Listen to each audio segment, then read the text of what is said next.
तो अब डरा डरा के धमका के इलेक्ट्रल बॉन्ड भी पैसा भी आप वसूल कर रहे हैं इंडस्ट्रीज के पास, हरासमेंट प्रेशराइज करके आप इलेक्शन में पैसा ले रहे हैं और ये पैसा डेमोक्रेसी को खत्म करने के लिए यूज कर रहे हैं। एमएलएस को 10 साल में उन्होंने अपने तरफ लिया, इसमें सरकारें हमारे इलेक्टेड थे।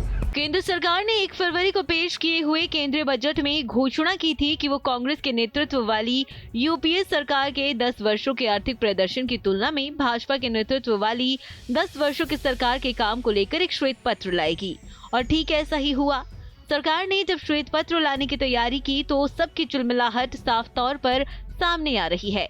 दरअसल अर्थव्यवस्था के मुद्दे पर कांग्रेस और बीजेपी के बीच काफी टकराव देखने को मिलता रहा है। कांग्रेस आरोप लगाती रही है कि बीजेपी सरकार देश की अर्थव्यवस्था को सही से मैनेज नहीं कर पा रही है। ये श्वेत पत्र सदन में 9 फरवरी या फिर 10 फरवरी को पेश किया जा सकता है। इस मामले पर लोकसभा में कांग्रेस के नेता अधीर रंजन चौधरी ने कहा, सरकार श्वेत पत्र ला सकती है, हमें कोई दिक्कत नहीं है, लेकिन मेहुल चोकसी के कागजात भी सदन में लाने चाहिए। उनकी यानी बीजेपी सरकार में बैंक क्यों लूटे जाते हैं? क्या है उनके बीजेपी संबंध उन लोगों से हैं जो बैंक लूटकर विदेश भाग जाते हैं? मोदी सरकार के खिलाफ ब्लैक पेपर जारी करने पर कांग्रेस अध्यक्ष मल्लिकार्जुन खड़गे ने एक प्रेस कॉन्फ्रेंस में कहा, बीजेपी की तरफ से श्वेत पत्र ऐसे समय पर लाया जा रहा है जब कुछ महीनों के भीतर देश में लोकसभा चुनाव होने वाले हैं। एक तरह से श्वेत पत्र चुनावी मैदान में कांग्रेस को घेरने वाला हथियार साबित होने वाला है। चुनाव अप्रैल मई में होने वाले हैं और अभी से ही तैयारियां शुरू हो गई हैं। जो सबसे बड़ा मुद्दा है देश में और इसकी बात कभी बीजेपी की सरकार नहीं करती और न करने से आज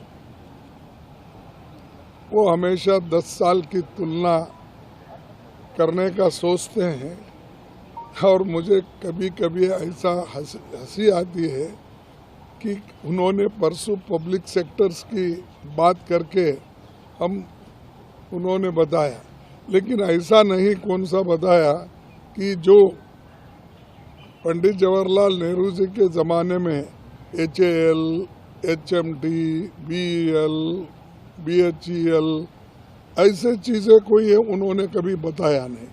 वो कौन से हैं उनके ज़माने में पब्लिक सेक्टर्स, कितने लोगों को एम्प्लॉयमेंट मिला, कितने लोगों को अच्छी नौकरी मिली, ये उन्होंने कभी नहीं बताया। और दूसरी बात ये तो रोजगारी की, एक देहात में भी रोजगारी कम हो रही क्योंकि ये नरेगा का पैसा वो रिलीज नहीं कर रहे। ऐसे में बीजेपी चाहेंगी कि वोटर्स तक एक श्वेत पत्र के जरिए ये बात पहुंच जाए कि उसके कार्यकाल में देश की अर्थव्यवस्था पर बेहतरीन काम हुआ है।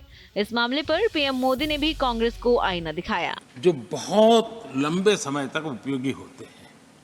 हमारे यहाँ